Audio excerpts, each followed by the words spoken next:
થાય?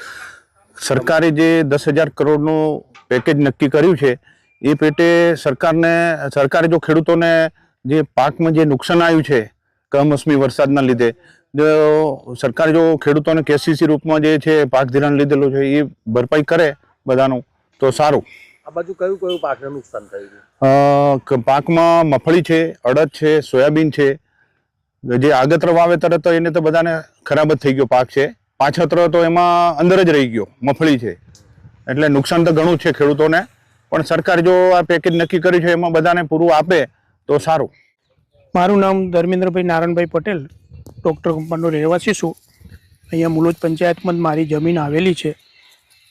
આ વર્ષે ચાલુ સાલે ફૂલ વરસાદ પડવાના લીધે અને હાલ માવઠું પડવાથી મગફળીનો પાક, સોયાબીન તેમજ અડદનો પાક બિલકુલ નિષ્ફળ ગયો છે.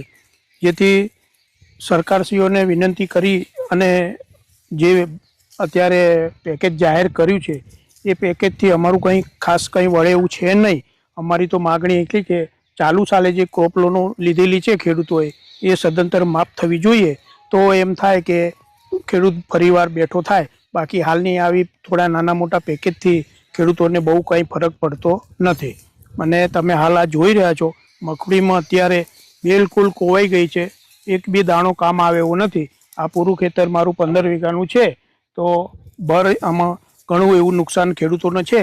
અને ખેડૂત આ રીતે બિલકુલ પાયમાલ થઈ જાય પરિસ્થિતિમાં આવીને અત્યારે આ ઘડીએ ઊભો છે. માટે અમે તો સરકારશ્રીને એક જ વિનંતી કરીએ છીએ કે ચાલુ સાલના જે ક્રોપ લોન લીધેલી હોય ખેડૂતોએ એ સંપૂર્ણ માફ કરી દેવી જોઈએ.